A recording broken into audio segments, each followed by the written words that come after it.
Hey everybody, Larry here, Boxcars Garage. So I am off today, gonna go pick up some more rusty gold, and I thought I'd go ahead and bring you along. So we are all hooked up to the trailer and ready to head on out. So let's get at it. Okay, so we are going out today to pick up this 35 Shell, and it popped up on Facebook Marketplace. And like probably a lot of people, when I get up in the morning, I'm typically drinking my coffee and I'm surfing Marketplace for anything that might have popped up, you know, during the evening. And this car showed up on my feed, and it only been up for about 40 minutes. And so anyway, I locked in quick. I said, hey, I'm in, I'll take it. And that's how I got it done.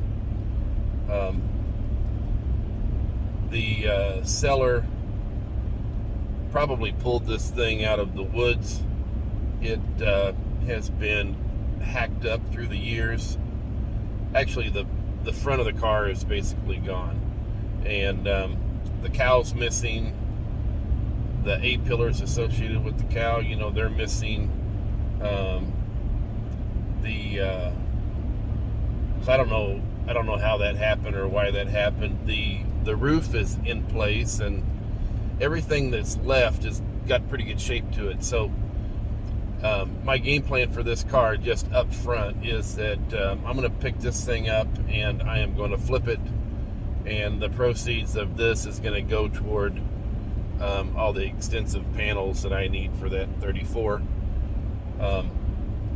If I had like a much bigger shop to where I could sit on things for a much longer time and have them out of the weather, I probably would keep this car, but that's not the case, and I am max capacity right now. So this one is going to move down the road to somebody else. Okay, so we finally made it. My voice is going out. Let me spin you around here where you can see what we got going on. So this is what I initially bought.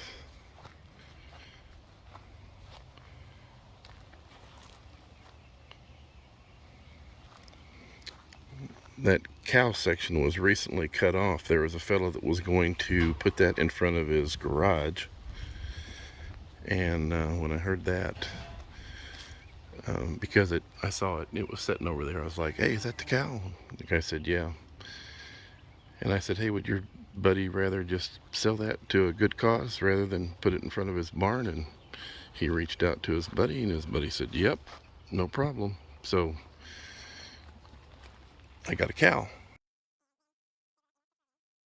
This door, which is not bad, and they're going to get another door for me to look at. He was going to hold on to it, but I told him I'd be interested in looking at it. Maybe we can work out a deal. I could buy it, so I might be able to produce both doors, which would be awesome.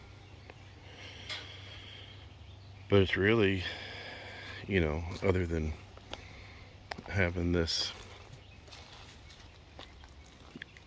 cut off and gonna have to be reattached, it's really got some potential as far as a builder, I think. The chassis is sitting over here. There's supposed to be another car going to get put on it, a delivery project of some type. So I'm not going to leave with a chassis, but yeah, I'm stoked. So right now I'm 200 in. That's where I'm at on this pricing. So let's see what happens.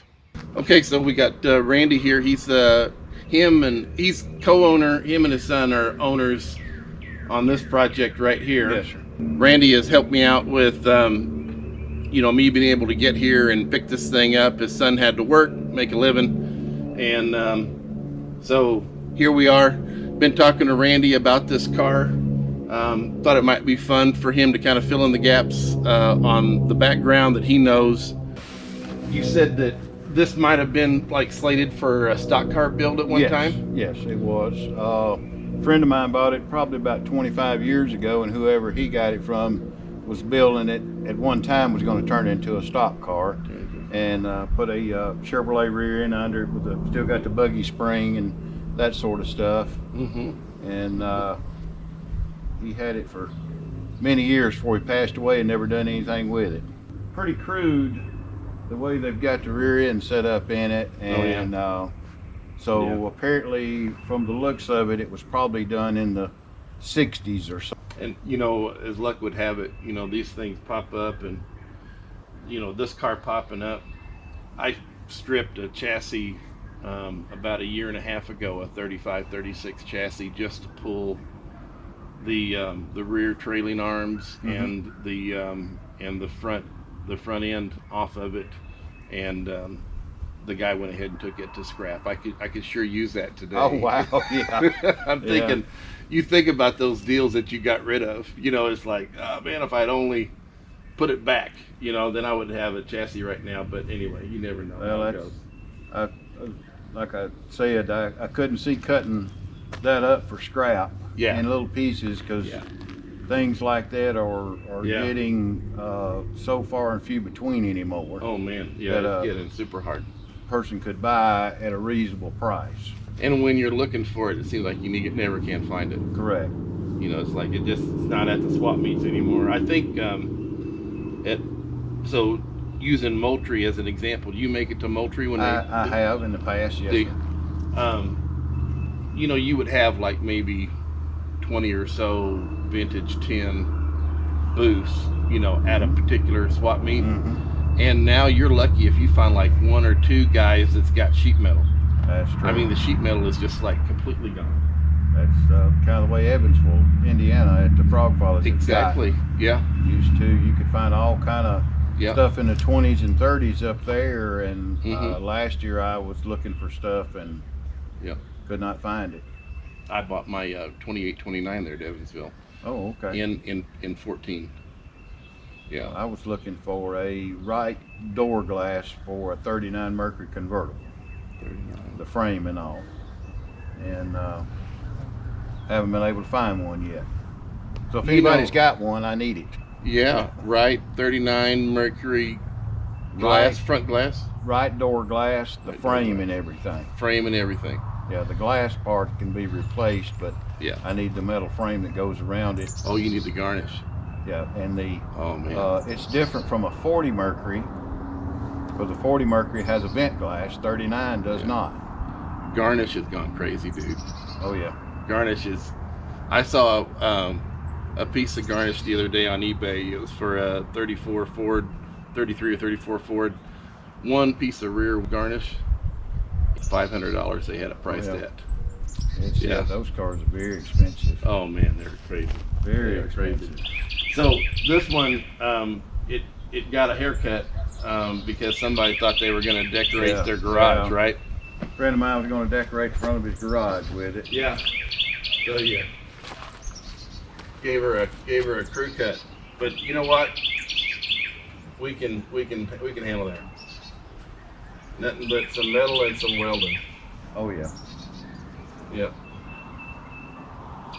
Yeah, definitely happy that this is like here, and it got me distracted when I came up here and I saw the car sitting here, and then I saw this. I was like, wow, what a treat to have this here available possibly. So yeah, that's awesome. And then this door is a dandy. This door definitely can be repaired. Need some time. Yeah. Needs a little TLC. TLC. But yeah, so that's cool. Yeah, happy to have the door and the fender. The fender is got a good shape to it still.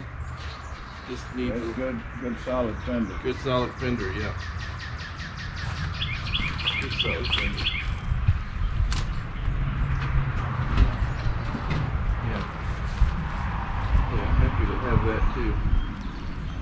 It had someone had worked it with Bondo inside and out, and it was very heavy.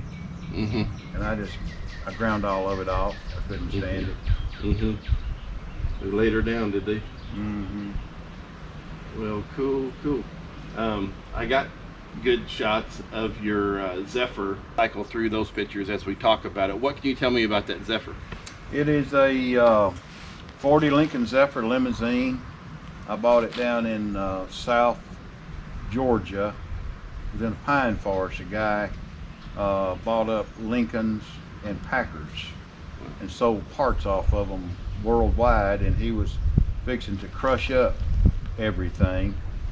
And I had went down there looking for a Continental Coupe, and when I seen that, I bought that instead.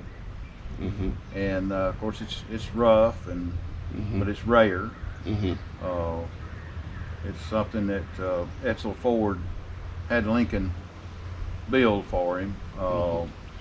They built, I think, as near as I can tell, 113 of them. 113. And so with, and then I bought a parts car, which doesn't go with it, but the parts car has nice grills, the fender skirts, chrome, the door buttons, a bunch of stuff that I would sell all that stuff. Mm-hmm. Cool. And that would, so you mentioned that your son had listed that on Marketplace, and I saw it was at like $1,500. You said you had a little bit of wiggle maybe on the car itself, but On then the car itself, I would listen to a reasonable offer. and then if you add some other items with it, of course, now you're talking about a different package deal Yes. that you would have to get Yes. into then. Yeah. Yeah.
And we pulled over at a rest stop here in Alabama, checking the old Tiedown.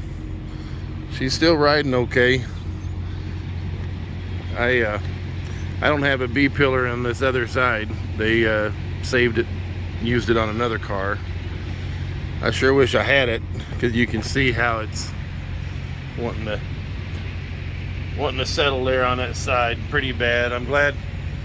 That's why I brought this body horse, or whatever you want to call it. That is why it is here. So I'm gonna tighten up my padding a little bit and get back on the road, get home, and yeah, wrap up today. It's a good day. Met some good people. It's one of the best things about this hobby. You get to meet a lot of dandies, and the hunt for things is as much a part of it as anything else.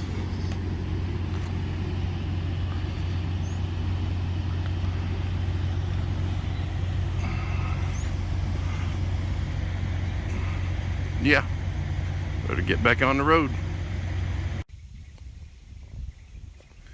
Just picked up this frame. It'll help me mock up the car for when I sell it. This is like a 39 or 40 Ford sedan frame, which I understand that it should work out for me, but we shall see. And the car's just sitting here. Got a little bit of traction applied right now. It's trying to cave in on this side because there is no support. So I'm supporting it with this old bumper jack. But we'll start sorting through that. My game plan initially is going to be to lock down this body probably to this trailer, and I'll try to lock the rear down, and then probably shoot a laser down through the middle of it and start bracing it and pulling it left and right in order to straighten it up. So we will see how that goes. I've got a little bit of setup ahead of me before I get that going. So, but as soon as I get that done, then we might be able to go ahead and mate it up with this frame. Also have a rear end and a front end that I could use to make this thing a roller pretty quick, which I think would be a good thing to do as far as being able to sell it. So we shall see. So it's been a couple days since I picked up the 35, and I thought we'd go ahead and talk about what we ended up with and go through what the way ahead is for this car. So let me go ahead and spin you around. Okay, so this is a very loose mock-up. I got the cowl just buttoned on. I haven't even straightened the panels really to speak of, just to where we can kind of sit back and take a look at the car, or what's left of the car. I ended up with this door, and that was unanticipated. That was really a nice surprise. I virtually got this door added on to the deal for free. I certainly appreciate that. And we're going to do something with it. You can see at one time they must have had it just welded up in the body. This car has undoubtedly had a checkered past, but there's enough left of this door that we could do something with it, or stabilize it to a point to where somebody else can do something with it. You see they cut out the bottom. There's some rust repair that's required there at the bottom.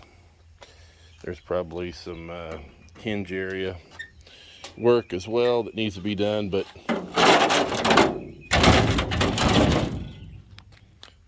still happy to have that door as a reference.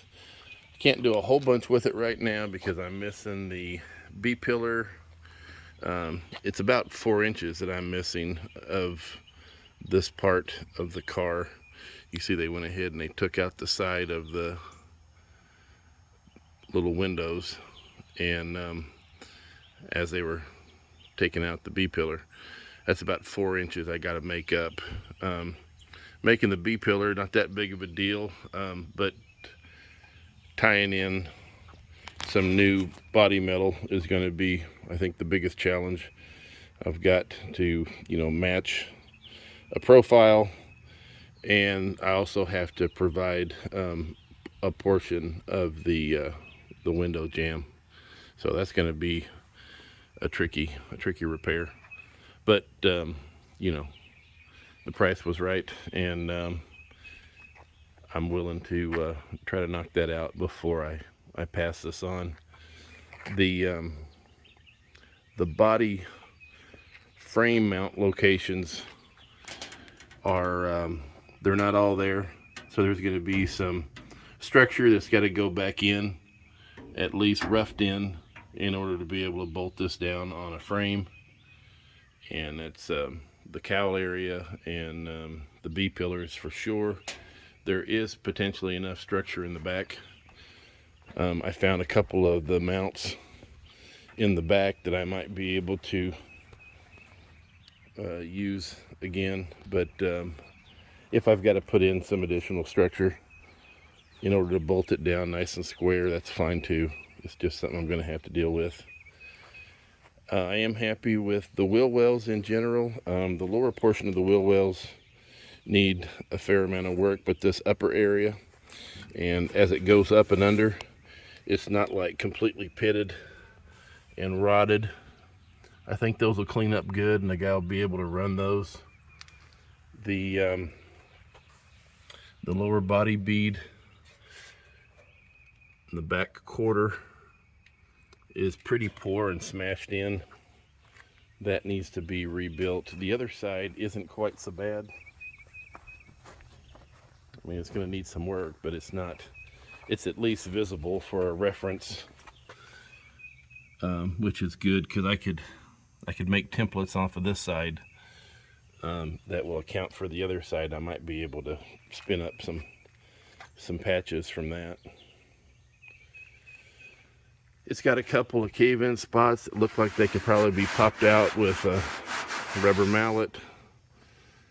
And that's probably about as far as I would go with some of the dents. I might do some dolly work where I've got to get some panels to align.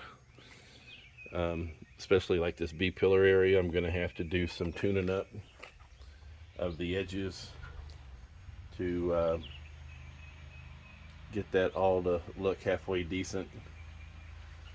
I'm happy to have this door that I can use as a reference during that process. That will at least give me something to reference off of. Up here, it's kind of boogered up. It needs some work, but it's not distorted. So I've got my line here. I just got to take care of some other areas outside of this edge, which is good. Yeah, anyway, you got to look at the positive, folks, when you pick up something like this. You can't focus on the negative or it'll just scare the hell out of you. The cowl is savable. Again, it needs a fair amount of work. They do have these reproduction parts available, depending on how much you want to get into it. And yeah, so that's what I'm dealing with as a initial reference.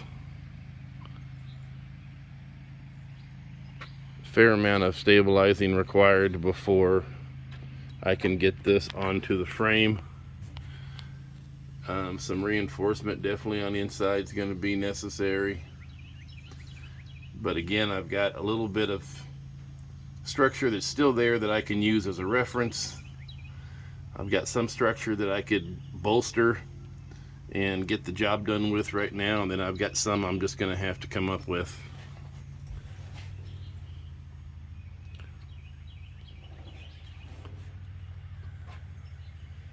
Again, this is just pieced together for this video, really. And it's neat to be able to see what the car, is supposed to look like. It's always a plus. Anyway, that is the 3536 Woods find.